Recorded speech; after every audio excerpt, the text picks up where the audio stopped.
Hi everyone, and welcome back to the MCAT A series of lectures in physics. Today's lecture will be the second part of the two-part series on thermodynamics. In the first part, I defined what is meant by heat and temperature and showed how there is a difference between the two. I stated that anytime the temperature of a system changed, it was due to a heat exchange between the system and its surroundings. However, I did not quantify how much heat is transferred for a given amount of temperature. In other words, how much energy is transferred from the system to the surroundings or vice versa. In order to do this, I must introduce what is known as the specific heat of a substance. It is this number that quantifies how good a particular substance is at transferring energy.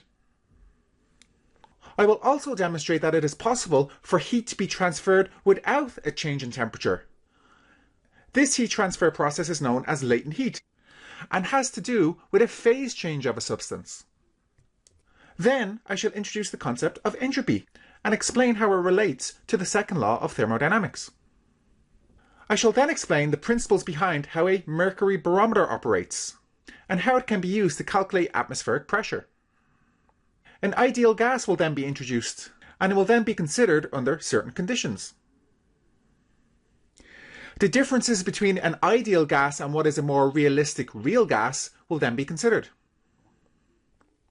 I shall then finish the second video discussing the concept of what is known as partial pressure.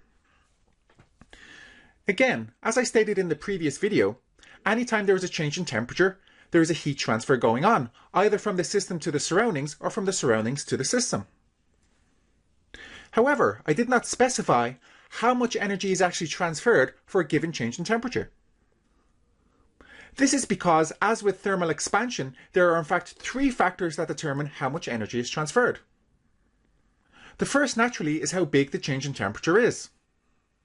Remember, temperature has to do with the average kinetic energy of the particles, so if there is a larger change in temperature, there should be a larger change in energy. Next, the amount of the substance, namely the mass of the substance, is also a factor. If we change the temperature of more of the amount of the substance, then we have changed more of the kinetic energy of the particles. In other words, either a lot of energy has been transferred to the particles or taken away from the particles. Finally, again, as we saw with thermal expansion, a certain change in temperature for a certain amount of mass will not cause the same amount of heat to be gained or lost for all substances. Instead, there has to be some sort of factor that takes into account what substance has changed its temperature. This factor is known as the specific heat of that substance, small c. It is defined as the amount of heat or the amount of thermal energy required to raise 1 gram of that substance by 1 degree Celsius. And this number differs for different substances. Putting these three factors together, again, as we did with thermal expansion, we get a formula for the heat exchange. This heat either gained or lost by the system is given as follows. It is equal to the mass of the substance m multiplied by the specific heat c multiplied by the change in temperature delta T. Again, this equation quantifies how much heat is lost or gained by the system for a given change in temperature. Hopefully you can spot a very easy way to remember this formula for your MCAT, because the equation kind of looks like Q is equal to MCAT. Now I shall talk about what is known as latent heat. To demonstrate this, I will draw what is known as a temperature energy graph. Let us assume that we start with a solid. Let us then introduce more energy into that solid. Introducing more thermal energy or heat is going to increase the temperature. However, if you experimentally measure the temperature, you will find that after some particular energy, the temperature doesn't change. This continues on for a certain amount of energy until that solid has totally become a liquid. Increasing the energy of the particles further again causes an increase in the temperature. You again get this leveling off as the liquid becomes a gas. Clearly, something strange is happening when the substance is undergoing what is known as a phase change, in other words, from solid to liquid, liquid to gas, and so on.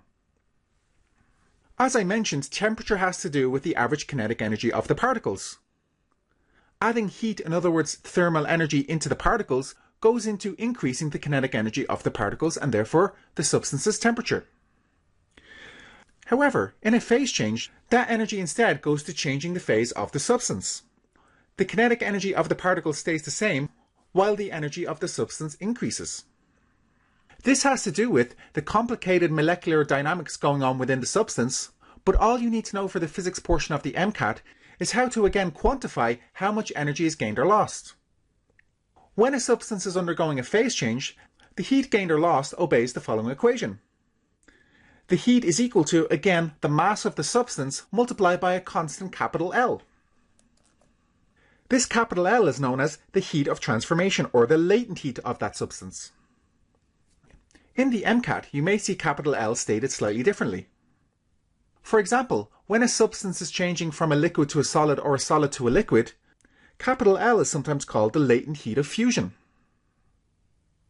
When a substance is going from a liquid to a gas or from a gas to a liquid, capital L is sometimes called the latent heat of vaporization. As always, such latent heats capital L will be given to you in the MCAT question itself. To make sure that you understand both specific heat and latent heat, at the end of this video I shall give a sample question that is similar in difficulty to one that would appear on the MCAT. Moving on, in the last video I introduced the idea of a system. A system is a substance or object or multiple objects that we are interested in studying. Everything else is known as the surroundings. I then broke up a system into 3 different categories depending on whether energy or mass could be transferred to the surroundings. Now I would like to instead break up the actual process that is happening into different categories. In other words, I would like to look at how and why a system is changing its internal energy in different conditions. Firstly, I will look at what is known as an isothermal process.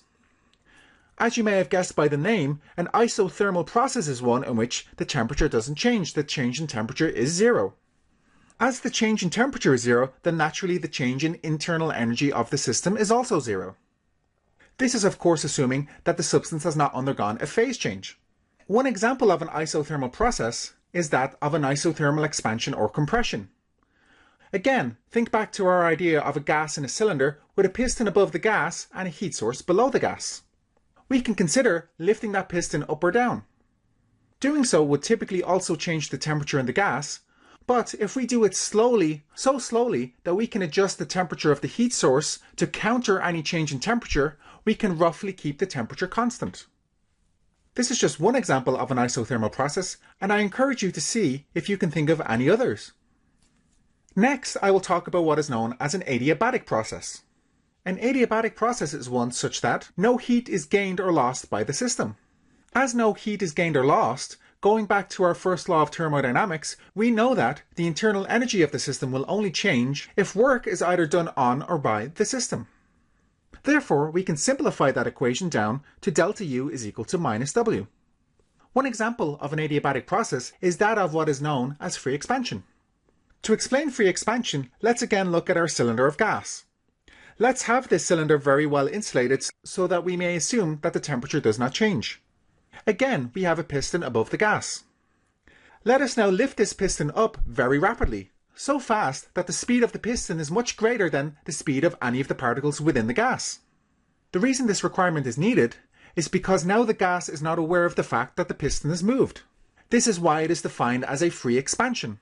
As there was no interaction between the particles and the piston as the piston moved up, no work was done by the piston.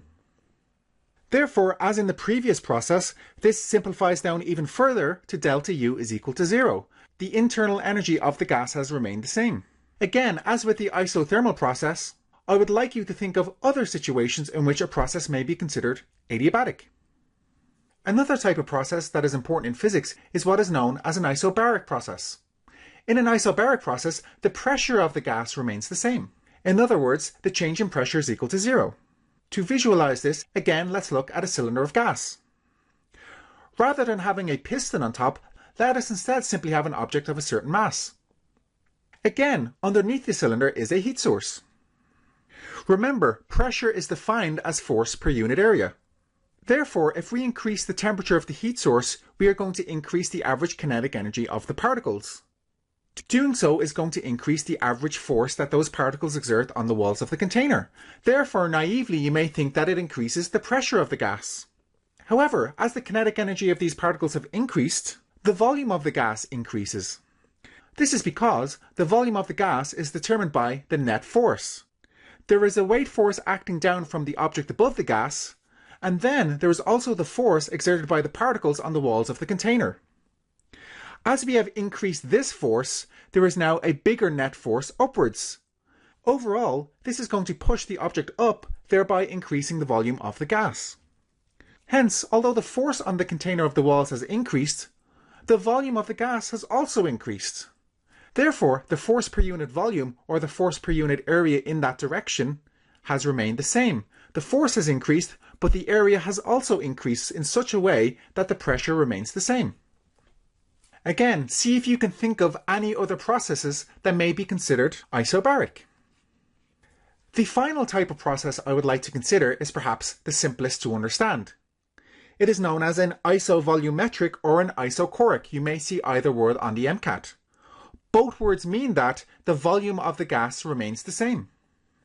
As work done causes a change in volume, if the volume remains the same, then the work done on or by the gas must also be zero. Again, going back to the first law of thermodynamics, this means that our equation simplifies to delta U is equal to Q. Any change in internal energy can only be caused by heat gain or loss. So, an isovolumetric or an isochoric process is one in which the volume does not change. Therefore, we can easily visualize this by having a gas in a closed container, for example, in a closed box. Naturally, just leaving this box as it is, no work is being done on or by the gas. We can also consider adding a heat source underneath the box. If we assume these gas particles cannot escape from the box, then the volume of the gas must remain the same. Although heat or thermal energy may be exchanged from the fire to the particles in the gas, the volume of the gas still stays the same. There may be a Q, but there can't be a W. Again, as always, please think about whether you can consider other situations where a process might be considered isovolumetric or isochoric. As I mentioned in the last video, the second law of thermodynamics states that energy always flows from a hotter object to a colder object. Another way of thinking about this is that energy always disperses. For example, if we have a closed container of hot gas and suddenly open that container, the large kinetic energy of those particles will spread out. Those particles will collide and interact with particles with less energy, and overall that energy will spread out. Entropy, if you like, is a measure of that dispersion. In other words, it quantifies how much energy is spread out. Therefore, we say that there is a change in entropy anytime heat is gained or lost from a substance. At a specific temperature capital T, the change in entropy is defined as the heat gained or lost divided by that temperature. For example, a certain amount of heat is needed to change a solid into a liquid. Changing a solid into a liquid increases the entropy of that substance. This is because the energy of the particles within the systems have become more dispersed. Another way to understand entropy is as follows. In a closed system, and I hope you remember what a closed system is, energy will always spontaneously spread out, thereby increasing the entropy. You may have noticed that instead of writing simply Q, I've written Q rev. This stands for a reversible process. What do I mean by a reversible process? Well, let's go back to having two objects next to each other, one very hot and one very cold. Over time, we expect heat to be transferred from that hot object to that cold object. Such a process is known as an irreversible process. It is known as irreversible because we would not expect heat to be transferred from the cold object back to the hot object. In other words, we would be very surprised if instead the hot object became hotter and the cold object became colder because of a heat transfer from the cold object to the hot object. Therefore, typically, as you may have guessed, real world or what we call natural processes are irreversible. In order to obtain a reversible process, the process must occur very slowly. To understand this, let us consider a phase change. Let us consider water turning into steam. And let's look at it in two different situations.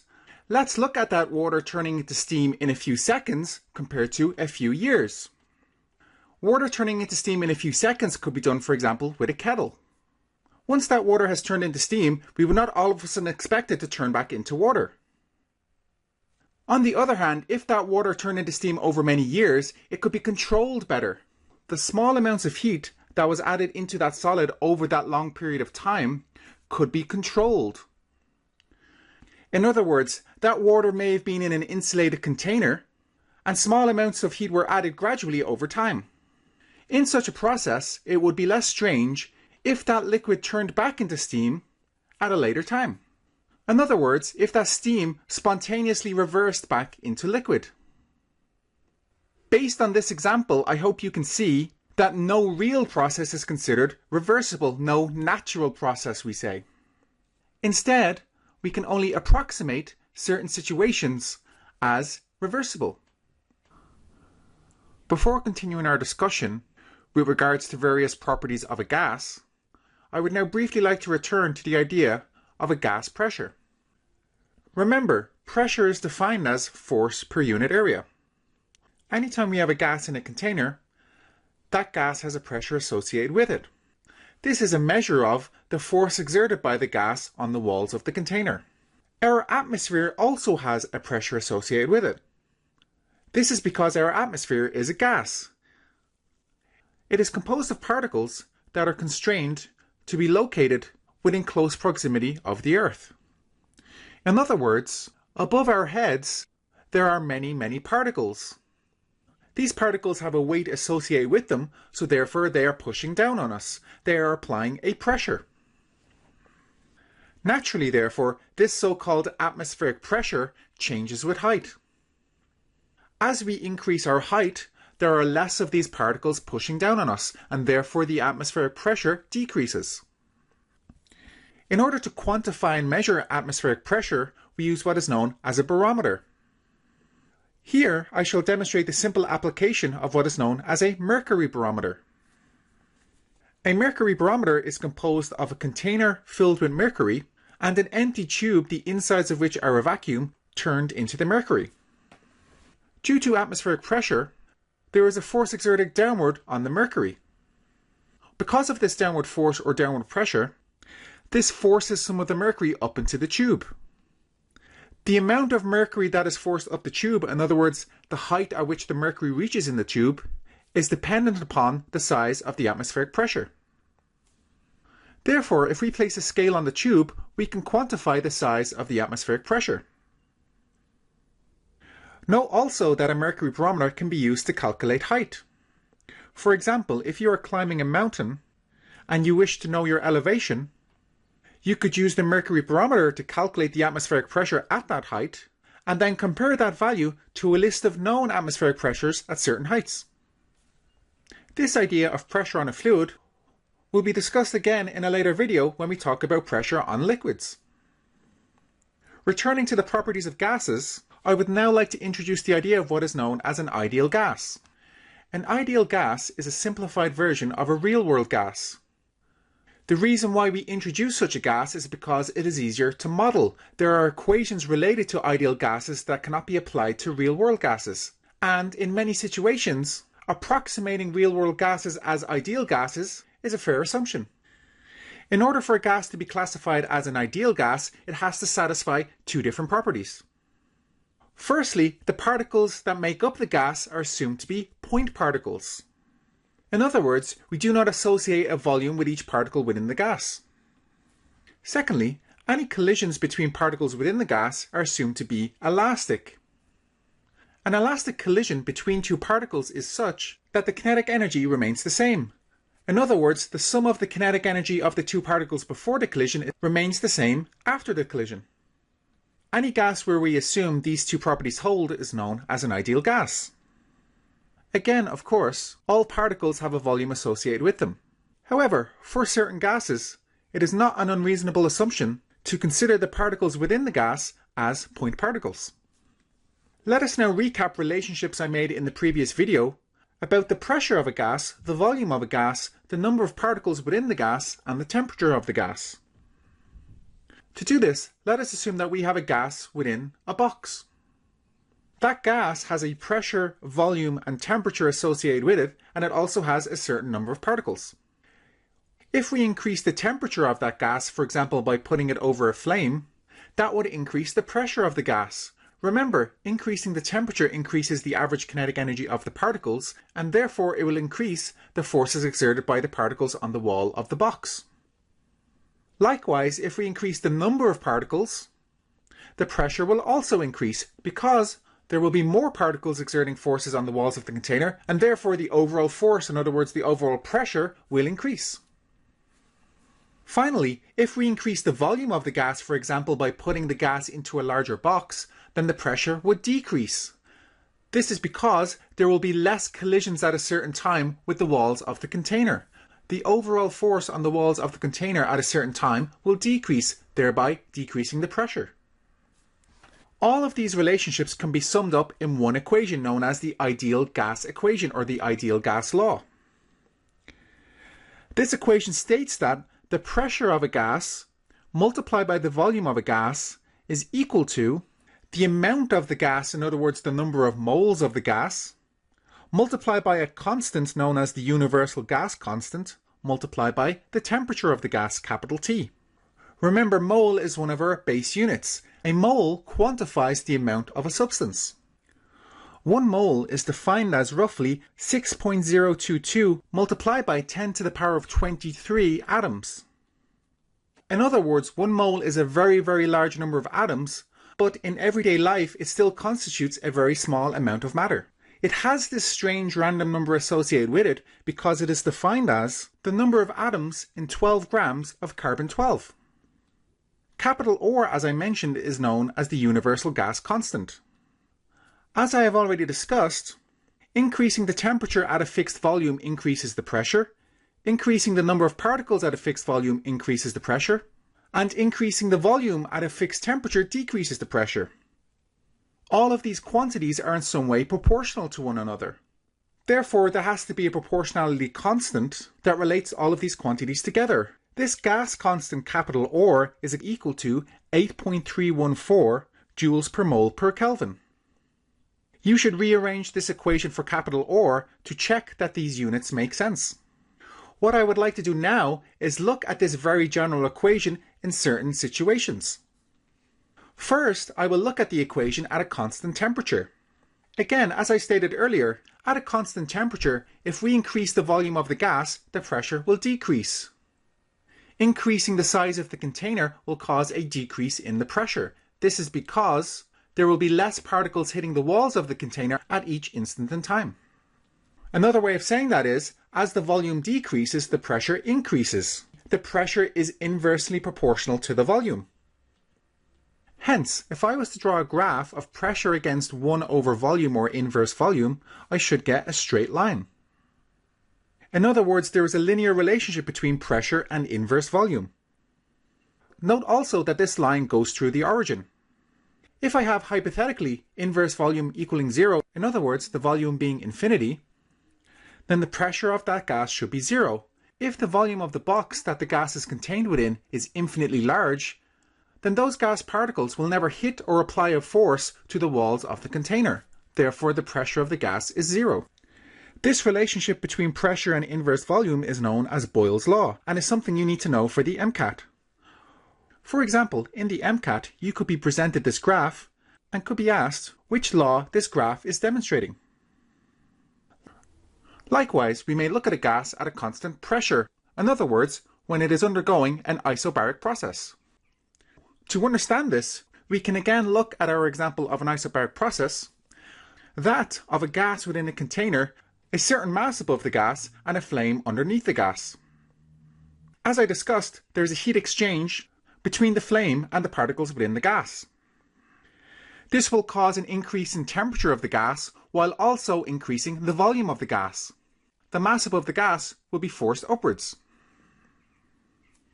In other words, at a constant pressure, as the temperature of the gas increases, the volume of the gas increases. In other words, the gas volume is directly proportional to the gas temperature. Again, as before, we can represent this on a graph by having V on the y-axis and T on the x-axis, and we again get a straight line through the origin. In this case, I will leave it to you to see if it makes sense that this graph goes through the origin. Have a think about what happens to the volume as the temperature of the gas goes to 0. This relationship between volume and temperature at a constant pressure is known as Charles' law. And as before, an MCAT question could be giving you this graph and asking what law it represents. In Boyle's law, we kept the temperature constant. In Charles' law, we have instead kept the pressure constant. For both laws, We also kept the number of particles the same. We did not change the number of particles. For this next law, known as Avogadro's law, let us now consider changing the number of particles. Let us change these number of particles at a constant pressure and temperature, so therefore only the volume changes. Let us again consider a gas contained within a box. As I mentioned earlier, if we increase the number of particles, then the pressure of that gas is going to increase. More particles will cause more forces exerted on the walls of the container. However, here we wish to keep the pressure constant. If we want to increase the number of particles whilst keeping the pressure constant, we have to increase the volume of the container. If we increase the volume of the container whilst increasing the number of particles, we can keep the force exerted by the gas on the walls of the container the same. In other words, to keep the pressure and temperature of the gas constant whilst also increasing the number of particles, we have to increase the volume. Therefore, the volume of the gas is directly proportional to the number of particles within the gas. This, as I said, is known as Avogadro's law. And again, we can draw a similar graph relating volume to number of particles. This graph, as with the other graphs, goes through the origin. If n is 0, in other words there are no particles, then the volume of the gas is also 0 because, again, there are no particles, there is no gas. Remember, each of these laws that I've introduced are just simplified versions of the ideal gas law. They are the ideal gas law considered in certain specific situations. In general, of course, all of the quantities could be changing. However, in the MCAT, only these specific situations will be tested. Now, I would like to return to the idea of specific heat, or specific heat capacity, that small c we talked about earlier. Remember, anytime a system changes its temperature, there has been a heat exchange between that system and its surroundings. The amount of heat that has been exchanged is dependent upon the size of the change in temperature, the mass of the system, and what the system is composed of. The final of those three is determined by the specific heat capacity of that substance. What I would like to do now is calculate that value of C for a gas that is firstly at a constant volume and then secondly at a constant pressure. To begin, let us write down the equation that comes from the first law of thermodynamics. The internal energy of a system changes either because heat is being exchanged or work is being done. Delta U is equal to Q minus W. We are, as I stated, going to look at this for a constant volume. Remember, for a constant volume, no work is being done. Work causes a change in volume. If the volume remains the same, no work can be done. Remember also, as I just stated, that the amount of heat that is transferred is related to the change in temperature, the mass of the substance, and the specific heat of that substance. Q is equal to mc delta T. Next, there is also a relationship between the change in temperature and the change in internal energy. This relationship has to do with kinetic molecular theory and is outside the scope of the physics portion of the MCAT. However, we know from the definition of temperature that temperature is somehow related to the average kinetic energy of the particles. In other words, the change in internal energy should be directly proportional to the change in temperature. It is kinetic molecular theory that determines this proportionality constant. However, I hope that delta U being proportional to delta T makes sense. For a monatomic gas, in other words a gas in which none of the atoms within the gas are bound to each other, this relationship is given as follows.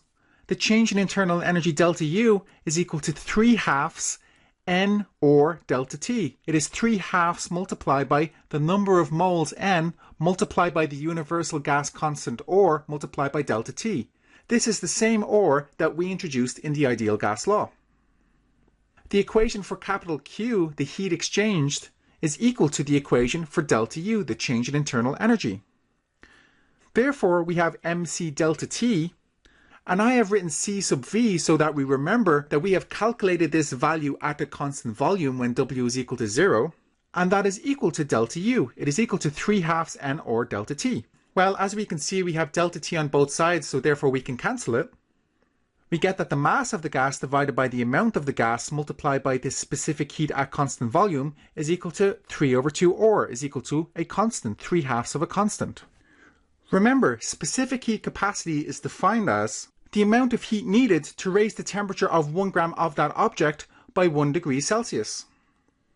I can also define something known as the heat capacity.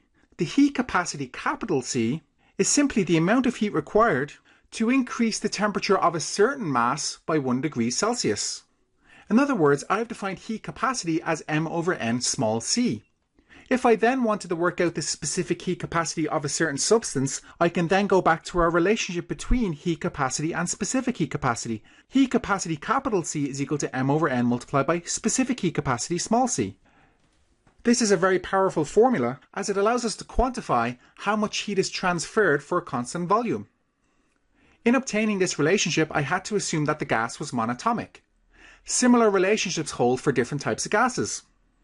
For example, we could consider a diatomic gas, in other words, a gas that is composed of molecules that consist of 2 atoms of the same type. Doing so, according to molecular theory, would change that 3/2 in the delta U equation to 5/2. If we then follow the same steps, we would get that the heat capacity is 5/2 multiplied by the universal gas constant capital R. Next, I would like to follow the exact same steps, but this time for a gas at constant pressure. Again, I shall write down our equation from the first law of thermodynamics, delta U is equal to Q minus W. And again, I shall write down our relationship between heat and change in temperature. However, here, instead of writing mc delta T, I shall write n capital C delta T. Remember, heat capacity is equal to m divided by m multiplied by specific heat capacity. Therefore, rearranging this, m small c is the same thing as n capital C. The only reason I have done this is so that you are aware of the fact that on the MCAT, you also need to know this equation written as it is here. Q is equal to n multiplied by specific heat multiplied by change in temperature. Again, I shall begin by assuming that we have a monatomic gas, and therefore delta U is as before. It is 3/2 n capital R delta T. For a constant pressure, it is no longer the case that we may assume that the work being done is 0. Instead, for constant pressure, it turns out that there is a relationship between work and change in temperature. As before, the derivation of this equation is outside the scope of the MCAT. You merely need to know how to use this equation. The work done by a gas at a constant pressure is equal to n or delta T, the amount of the gas multiplied by this universal gas constant multiplied by the change in temperature. As before, we can now sub in these 3 equations for the 3 quantities in the first law of thermodynamics. We replace delta U with 3/2 n or delta T, we replace Q with n capital C delta T, and we replace W with n or delta T. Again, as before, each of these quantities had a delta T in it, and so all the delta T's cancel. Also, as I wrote Q as n capital C delta T instead of m small c delta T, we also have n's appearing in everything, and therefore n, which quantifies the amount of the substance, also cancels. Again, as I'm looking at a gas at constant pressure, I've written C sub P, so that we remember we are calculating the heat capacity at a constant pressure. Rearranging what we have left for the heat capacity, we get that the heat capacity at constant pressure is equal to 3/2 of R plus R. Before, we simply got 3/2 R. This additional R comes from the fact that we have not assumed that the work is equal to 0. Therefore, the heat capacity at constant pressure is equal to 5/2 of R, again a constant. As in the case of heat capacity at constant volume, we can again look at this for a diatomic gas or other gases. Again, for a diatomic gas, we replace the 3/2 with 5/2, and if we work our way through the maths, we get that the heat capacity at constant pressure is instead 7/2 of R. So remember what we have determined. We have found a way of calculating the heat capacity in 2 different situations. Remember, the heat capacity quantifies how good or bad a substance is at exchanging heat with the surroundings. To finish this discussion off, we can then consider the ratio of these 2 quantities, the ratio of the heat capacity at constant pressure and at constant volume. This is particularly powerful because if you check, the ratio of the heat capacities is equal to the ratio of the specific heat capacities. This is because the m's and the n's all cancel. If you don't believe that, please do check. The ratio of the heat capacities is naturally known as the heat capacity ratio. However, you may also see it on the MCAT as the adiabatic index, or the ratio of specific heats. For a monatomic gas, going back to the numbers we calculated earlier, we get that the heat capacity ratio is 5R over 2 multiplied by 3R over 2, which is simply 5/3. Similarly, for a diatomic gas, we get 7R over 2 divided by 5R over 2, which is 7 over 5. Finding such a ratio may seem like an arbitrary and random thing to do. However, it turns out that this ratio appears a lot in many physics applications. For example, it in fact turns out that the speed of sound is dependent upon this number. The speed of sound in an ideal gas is equal to the square root of this heat capacity ratio multiplied by the pressure of the gas divided by the density of the gas. The derivation and use of this equation, however, is again outside the scope of the MCAT. I would now like to just briefly make a note of another constant that you need to know for the MCAT. This constant is known as Boltzmann's constant.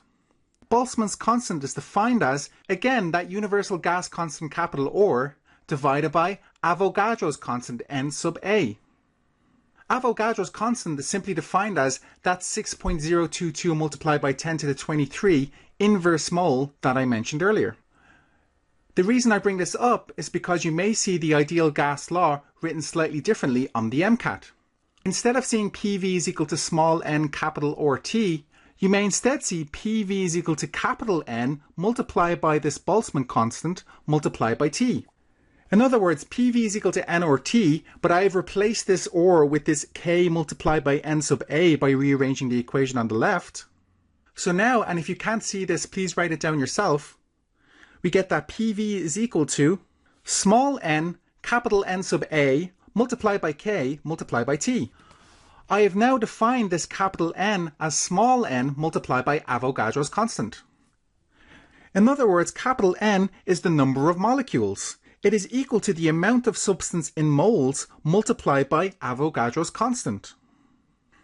Hopefully you can see why small n multiplied by Avogadro's constant is the same thing as the number of molecules based on the definition of a mole and Avogadro's constant.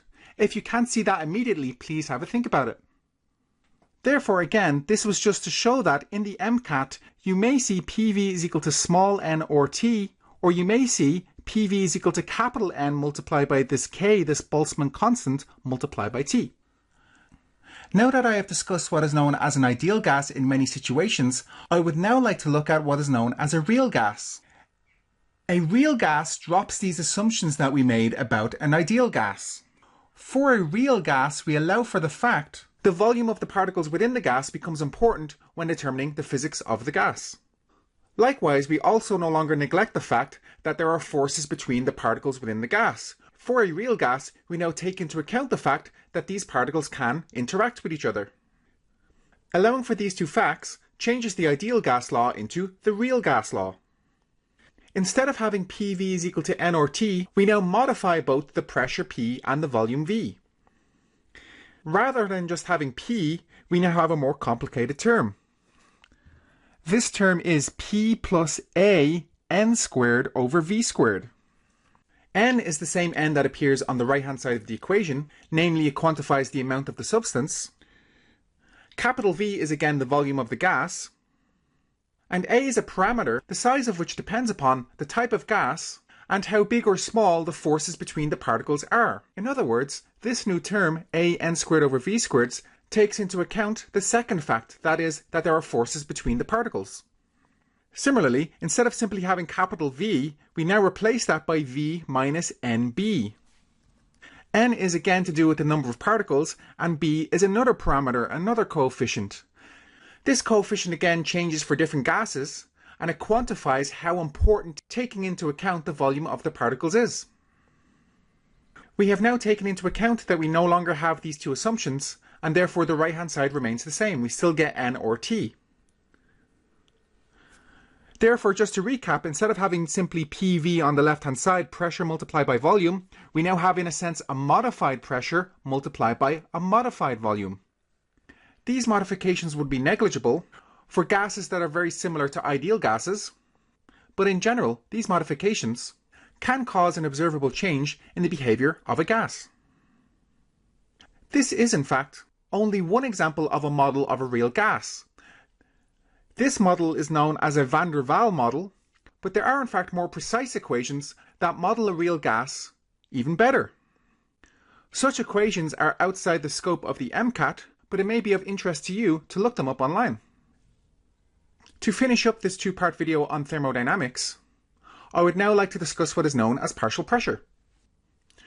To understand this, let's again consider a container of gas, but let's assume that we now have a mixture of gases, different types of gases within the same container.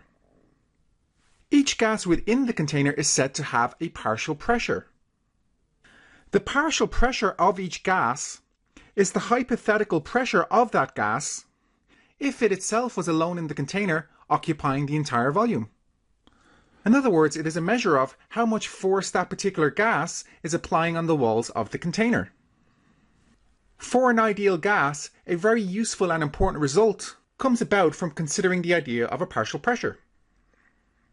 It turns out that, assuming each gas within the mixture is an ideal gas, that the total pressure of the gas mixture is equal to the sum of the partial pressures.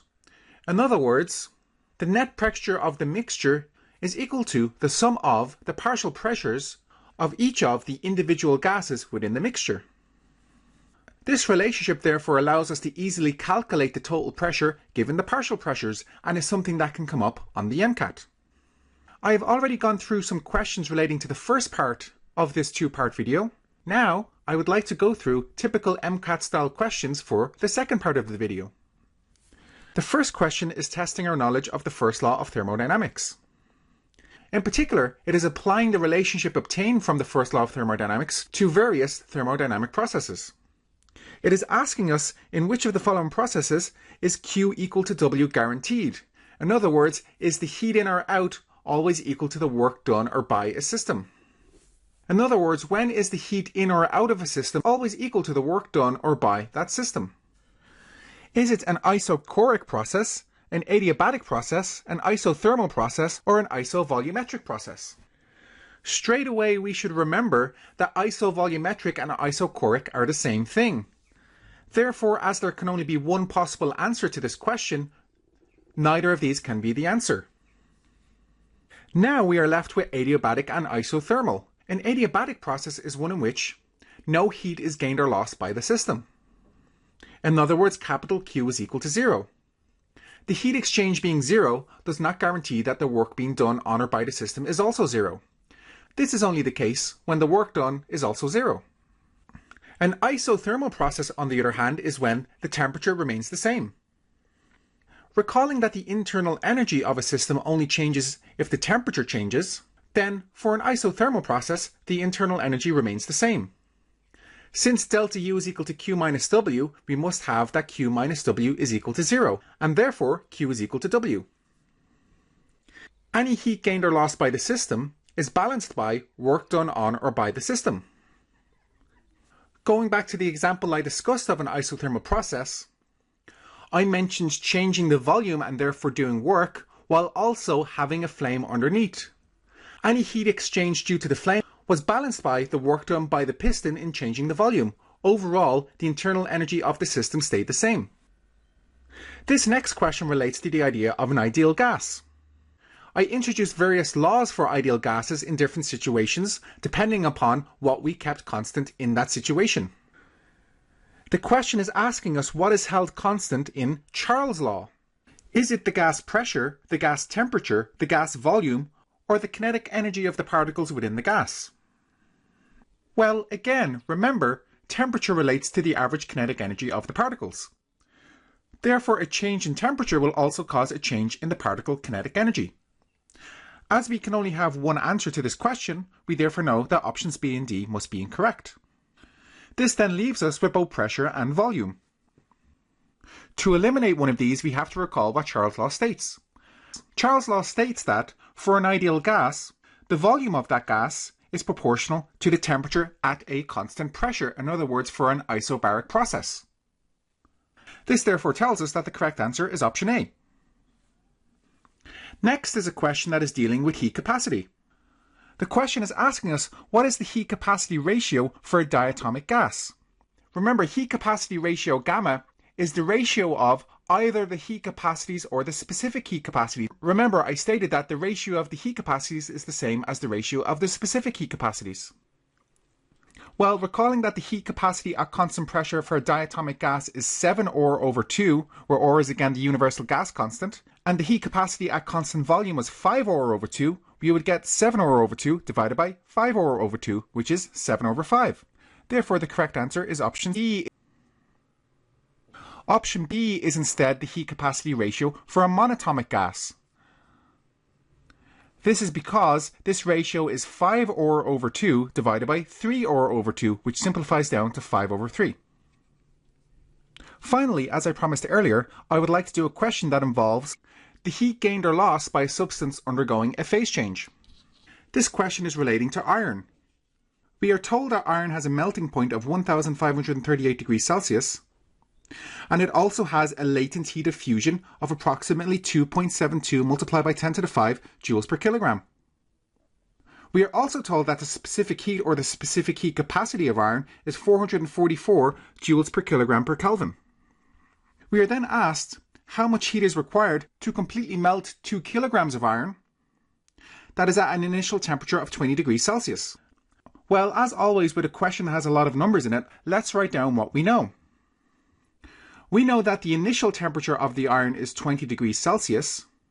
The question is telling us to melt this iron, therefore the final temperature of the iron must be the melting point of the iron, which is 1538 degrees Celsius.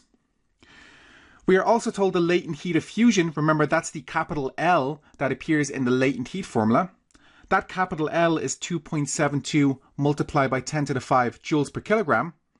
And we're also told the specific heat or the specific heat capacity of iron, that is 444 joules per kilogram per Kelvin. Finally, we are also told how much iron we have. We are told that we have 2 kilograms of iron. The mass of the iron is 2 kilograms. So the question is, how much heat, in other words, how much energy do we have to put into the system, into the iron, in order to convert it into a liquid?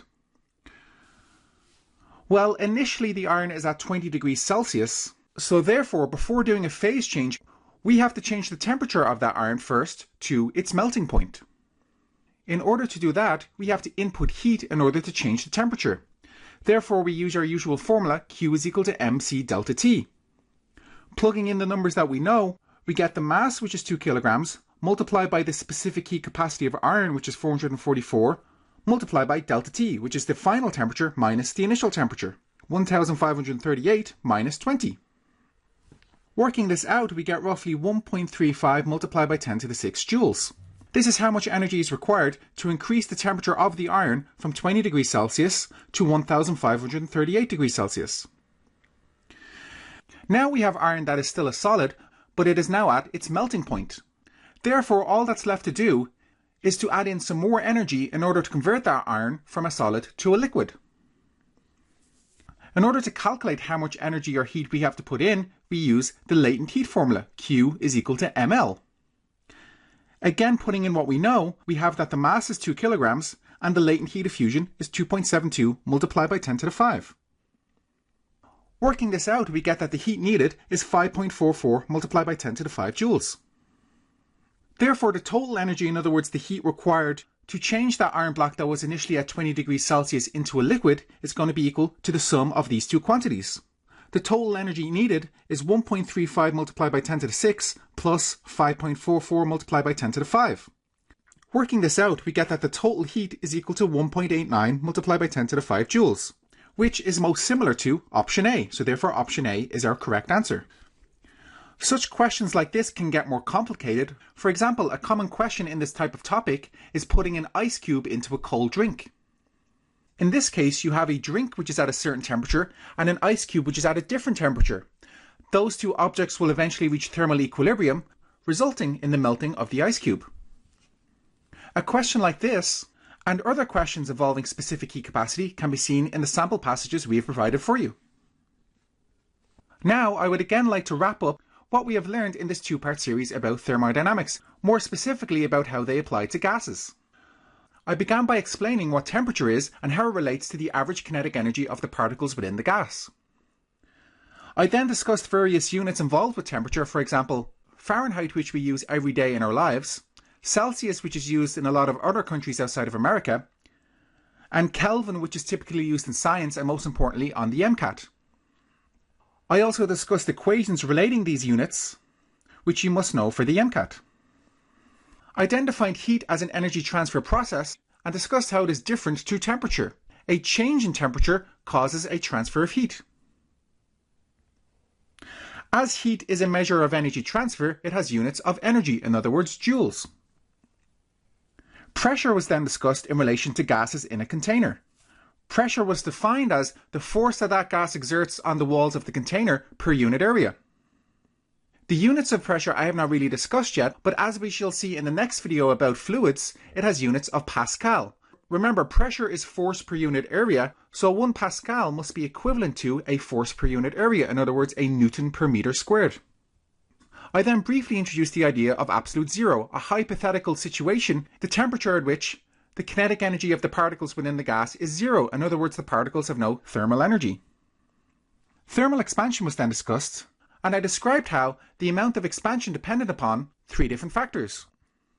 The amount of the substance, in other words, its mass, the size of the change in temperature, and what the particular substance is. I initially discussed this in a one-dimensional case, but then followed on by discussing it in general, by discussing volumetric thermal expansion. Next, I defined a system as the substances or the objects we are studying. Everything that is not the system was defined as the surroundings. I then broke a system up into 3 different categories, depending on whether energy or mass can be transferred between the system and the surroundings. The laws of thermodynamics were then introduced, beginning with the zeroth law. Remember, the zeroth law simply said that if object A and object B are in thermal equilibrium, and object B and object C are in thermal equilibrium, then object A and object C are also in thermal equilibrium. Energy conservation was then considered with the first law of thermodynamics. This law stated that any change in internal energy of a system could only be caused by either heat gained or lost by the system, or work done on or by the system. That is, delta U is equal to Q minus W. I then stated that anytime a hot object is placed nearer a colder object, there is always an energy transfer from the hotter object to the colder object. This continues until both objects are in thermal equilibrium. Both objects are at the same temperature. I then discussed 3 different types of heat transfer process, conduction, convection, and radiation, and described both which materials and which phases these transfer processes are most efficient. Today's video then began with the idea of specific heat. Specific heat quantifies how much energy is needed to change a particular amount of substance for a particular temperature change. I also discussed that it is possible for heat to be gained or lost without a change in temperature. This occurs when an object or material is undergoing a phase change. Energy transfer processes were then broken up into various different categories, depending upon what was held constant or what property was zero. For example, an isothermal process is one in which the temperature is held constant. An adiabatic process is one in which no heat is gained or lost by the system. Pressure is held constant in an isobaric process, whereas in an isovolumetric or isochoric process, the volume is held constant. For each of these processes, I also discussed how they simplified down the first law of thermodynamics. The concept of entropy was then discussed and how it relates to the second law of thermodynamics. Entropy, remember, is a measure of the energy dispersion within a system. In this discussion, I emphasized the fact that all natural processes are said to be irreversible. Only very slow processes can be approximated as reversible. Then an apparatus was introduced that is used to measure atmospheric pressure, known as a Mercury barometer, a very simple type of barometer. I described how a Mercury barometer can be used to calculate the atmospheric pressure at a given height or to calculate the height at a given atmospheric pressure. The assumptions made in the definition of an ideal gas were then stated, namely that the particles within the gas are assumed to be point particles and that any collisions between the particles are assumed to be elastic. The ideal gas law was then stated, which relates the gas pressure, volume, number of particles within the gas and the temperature of the gas. I then considered the ideal gas law in simplified situations in which at least one quantity within the law is kept constant. For example, in Boyle's law, both the number of particles and temperature is kept constant. Charles' law keeps the number of particles and pressure constant, and Avogadro's law keeps the pressure and temperature constant. Such simplifications resulted in straight line graphs when plotting the two quantities that are varying. I then demonstrated how we can calculate the heat capacity both at a constant volume and constant pressure, and did so for both a monatomic and diatomic gas. I then calculated the ratio of these two quantities, in other words the heat capacity ratio, and mentioned that it is needed in order to calculate the speed of sound. I then introduced another constant known as Boltzmann's constant, and then described how we can rewrite the ideal gas law containing Boltzmann's constant. A more realistic version of a gas was then discussed, known as a real gas. For a real gas, especially at high pressures, we no longer assume that the particles are point particles. We take into account that they have a volume. Also, we allow for the fact that there can be forces between the molecules within the gas. Doing so resulted in a modified version of the ideal gas law. It created both a modified pressure and a modified volume. Finally, I finished this video by defining what is known as a partial pressure. For a gas mixture, the partial pressure of one gas within that mixture is the pressure that that gas would exert on the container if it was the only gas within that container. I then stated that assuming that all the gases within the mixture are ideal, is simply equal to the sum of the partial pressures of the gases within the mixture. So that wraps up our discussion where we focused in on gases. In the next video I will instead focus in on liquids. As the next video is a natural follow-on from this video, please ensure that you are comfortable with what I discussed in this video before moving on to the next video. Until then, I will see you guys in the next one.